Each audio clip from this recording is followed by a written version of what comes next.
E aí galera, Lucas Dias na área para trazer o review do capítulo oficial do mangá de Jujutsu Kaisen, capítulo 222. Então sem mais enrolações, vamos a ele. A gente começa esse capítulo com a Uraumi dando os dedos que ela encontrou, e foram 4. Ela não conseguiu encontrar o último dedo. A bicha é tão submissa que ela já diz logo: Sukuna, me puna da forma que você achar melhor. E na visão do Sukuna isso daqui já era esperado, porque ele acredita que o último dedo possivelmente esteja com o próprio Satoru Gojo. Isso porque o Satoru Gojo fez um acordo com o alto escalão que o Itadori ia ser executado no momento em que comesse os 20 dedos. E na visão do Sukuna, o Satoru Gojo não ia deixar isso acontecer.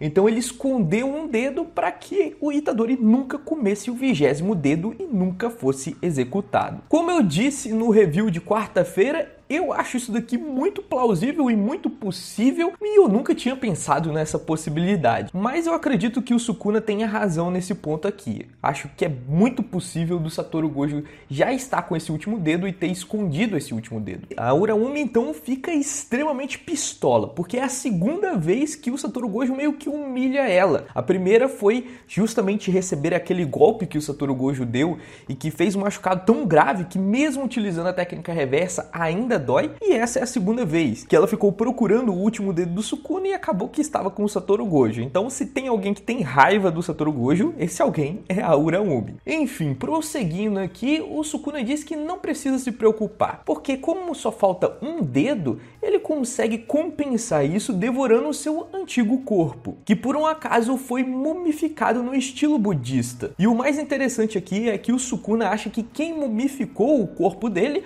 foi justamente o Tengen. Porém, a gente não sabe qual é o motivo do Tengen realizar essa mumificação. Eu fiz até um vídeo que vai estar aqui no card, onde eu tento teorizar um pouco sobre esse motivo, mas a gente não sabe ao certo o que é, porque agora a gente corta para o Kenjaku. E só antes, falando um pouco mais sobre esse corpo, isso daqui foi uma das coisas ao menos que eu acertei. Erro bastante, mas também acerto algumas. Muita gente estava teorizando sobre esse corpo do Sukuna e acabou que ele era algo também muito parecido com um dos dedos do próprio Sukuna.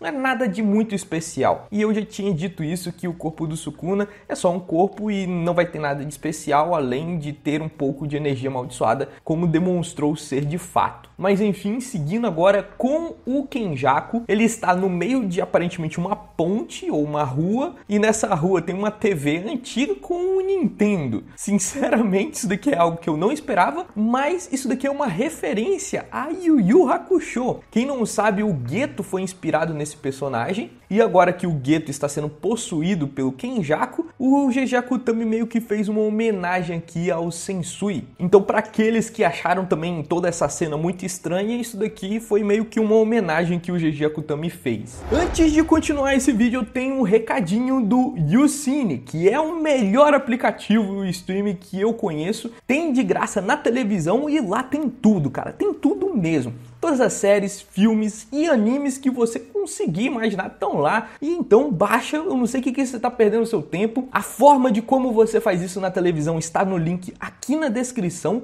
Então aproveitem, enquanto está de graça. E lembrando que caso você queira ter na palma da sua mão, vale a pena você baixar e pagar também o pacote deles, que é muito barato, vale muito a pena. E eu com certeza aconselho, porque aí você vai conseguir ver até mesmo o seu jogo de futebol aonde você quiser. Então baixa, o link está aqui na descrição, não perde mais tempo, eu garanto. Enfim, continuando aqui a história, o Kenjaku pergunta ao Kogane quais foram as pessoas que morreram depois de passar os 19 dias e não entraram na colônia. Caso você não se lembre, tinha essa regra e a pessoa era obrigada a entrar em qualquer colônia dentro de 19 dias. Caso ela não entrasse, ela ia ter a técnica removida e como consequência ia morrer. O Kogane então responde que 61 pessoas morreram. E nesse momento o Kenjaku meio que começa a filosofar um pouco. Ele se pergunta a princípio se essas pessoas não entraram no jogo do abate por medo de serem mortos ou por medo de matar alguém. E na realidade ele acredita que não foi nenhuma dessas opções, porque com a regra do Higuruma de você poder trocar de pontos,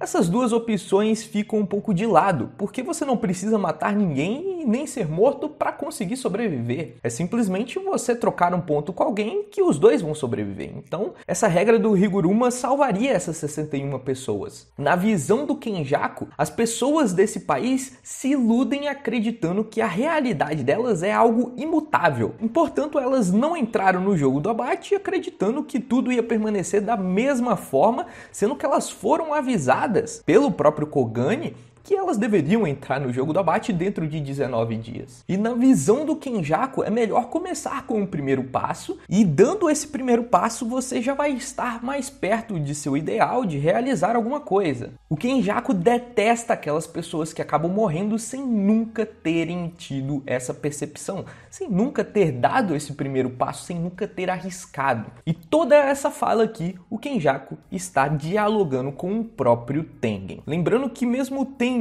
sendo agora uma marionete do Kenjaku, a gente já viu que ele ainda mantém um certo nível de consciência, dá pra dialogar com o Tengen. Essas conversas que o Kenjaku tá tendo com o Tengen dá a entender muito que tudo isso daqui que tá acontecendo também foi alguma parte do plano do Tengen que ele não quis botar em execução. Ao menos essa é a minha percepção. Enfim, com mais um corte aqui de cena, agora a gente vai para o Gojo. Isso daqui é um pouco diferente da versão que a gente viu quarta-feira. Porque agora o Gojo está falando que só restaram 3 daqueles antigos que começaram ali juntos. Ele está se referindo ao grupinho dele que tinha lá o Geto, que teoricamente já morreu, e também o grupinho do Idishi, que tinha o Nanami e o Haibara. Metade dessa galera já foi. Mas a Yeiri ainda diz que tem um que está no meio do caminho. É lógico que ela está se referindo ao Kenjaku, que está no corpo do Geto. Enfim, nesse momento o Satoru Gojo diz que ele acreditava que o Nanami não ia morrer nessa situação. Ele diz que o Nanami era o cara que ele acreditava que sobreviveria a qualquer coisa. E aí o Idishi meio que pede desculpa ali. Na visão do Idishi, que tem uma autoestima realmente nula, ele acredita que o Satoru Gojo meio que quis dizer que não acreditam na Nami ter morrido e o Idishi estar vivo. Isso até mesmo irrita um pouco o Satoru Gojo,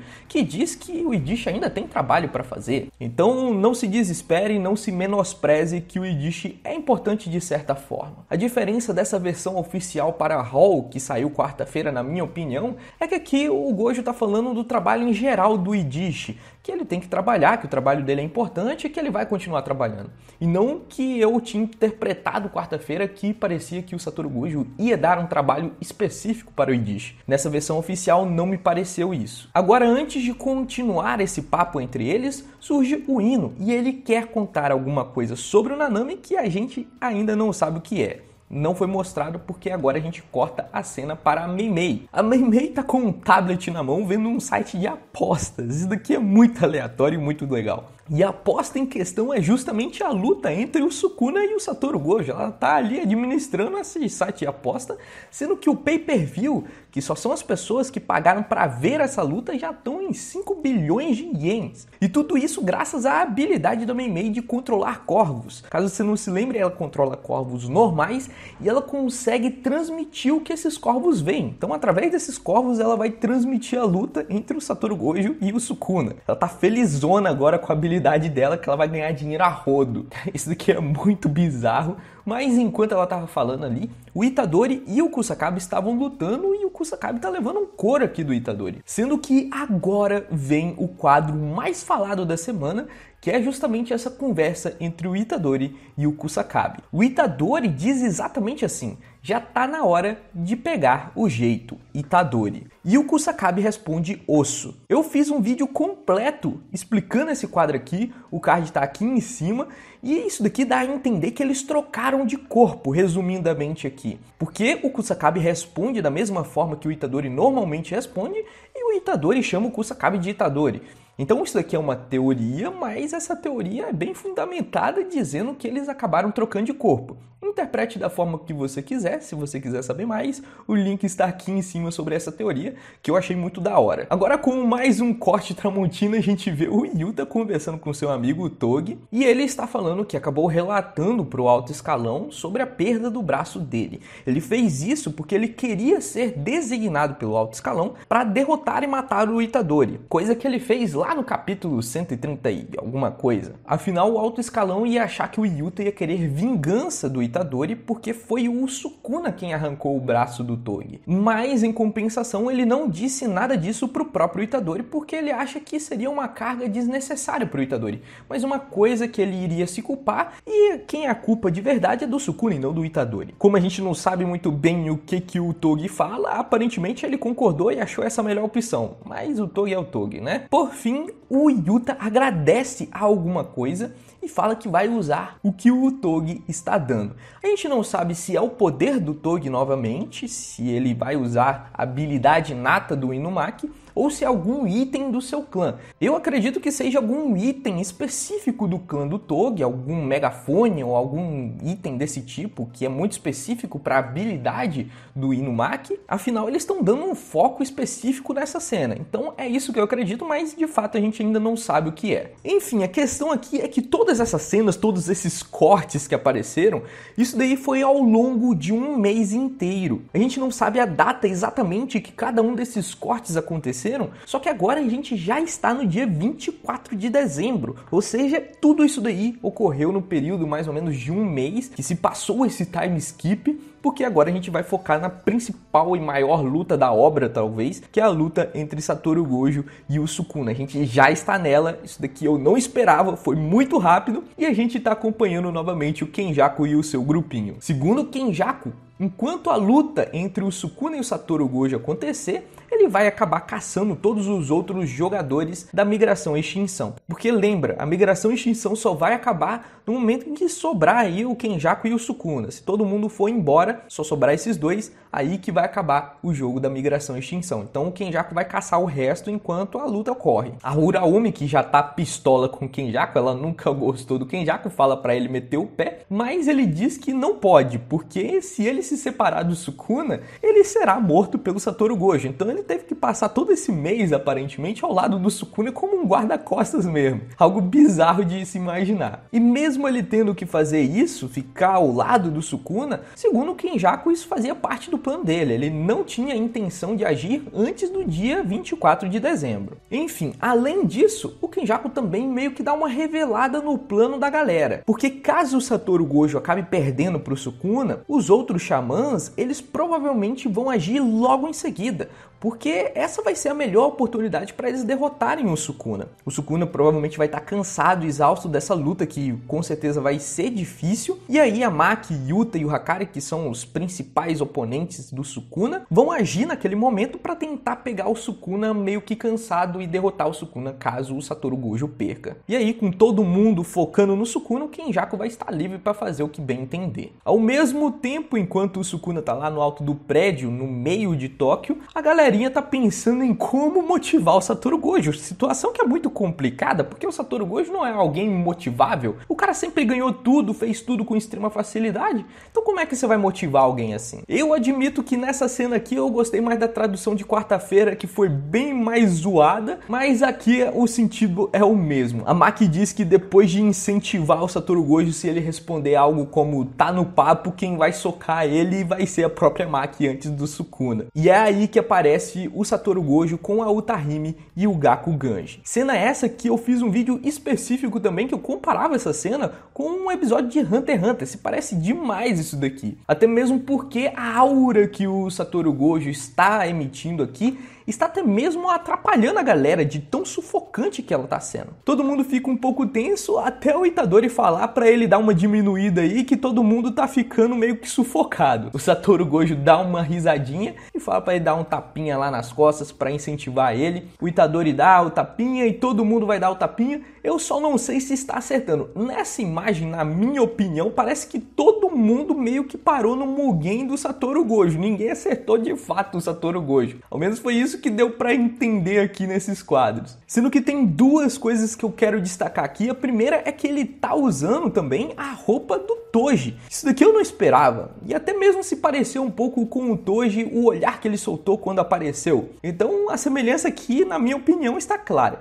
E a segunda coisa que eu também quero comentar dessa cena é que o Higuruma tá aí. Passou-se um mês, então muita coisa aconteceu e não foi mostrada nesse momento. Provavelmente vai ser mostrado ao longo da história. Mas o Higuruma apareceu aí agora. E o Hajime não apareceu. Possivelmente o Hajime meteu o pé porque o sonho dele é lutar contra o Sukuna. Então talvez ele não concorde com a situação em que estava, não concorde com o Satoru Gojo enfrentar o Sukuna, que é quem ele quer enfrentar, e tenha metido o pé. A gente não sabe se realmente aconteceu isso, mas o Higuruma tá aí e o Hajime não. Mais pra frente a gente vai saber. Enfim, terminando esse capítulo, deixando muitos mistérios aqui. Eu vou listar quais mistérios que esse capítulo nos apresentou. A primeira é justamente entre o Itadori e o Kusakabe, se eles realmente mudaram de corpo. Isso daqui é um mistério pra gente ainda. O segundo é o que o Ino quer falar sobre o Nanami para o Satoru Gojo. A terceiro é o que o Inumaki deu pro Yuta Okkotsu, que a gente também não sabe o que é. Outra coisa que a gente também não sabe é onde está esse último dedo, se de fato o Satoru Gojo escondeu ou se o Sukuna acabou errando e esse dedo tá em outro lugar. Outro mistério que também foi meio que deixado no ar é a verdadeira influência do Tengen nisso tudo, porque aparentemente ele mumificou o corpo do Sukuna, a gente não sabe o motivo, e também aparentemente foi ele que planejou esse jogo da Bate e não deu continuidade. Então tudo isso daí reflete que tem alguma influência muito grande do Tengen e a gente não tem certeza ainda do que é. Outra coisa que ficou no ar também é onde está o Aoi todo e a Nobara. Mesmo que a Nobara esteja morta, provavelmente o Itadori ia querer ver o corpo, velar a Nobara, e isso não apareceu. Também o Aoi todo não apareceu aqui e é alguém que gosta muito do Itadori, então esses dois personagens aqui estão fazendo falta. E por fim, mas não menos importante, o aniversário do Satoru Gojo é dia 7 de dezembro. A gente não sabe nem se eles comemoraram porque nesse time skip passou esse tempo. Eu queria ver um aniversário ali sendo comemorado com um bolinho, acho que seria legal. Infelizmente isso não foi mostrado, tudo isso daqui foi o que foi pulado nesse time skip e a gente acabou não sabendo. Enfim, no mais, se você quiser saber mais sobre Jujutsu Kaisen, se inscreva aqui que com certeza eu vou falar sempre desse anime, beleza? Eu vou ficando por aqui e nós nos vemos no próximo vídeo. Até mais!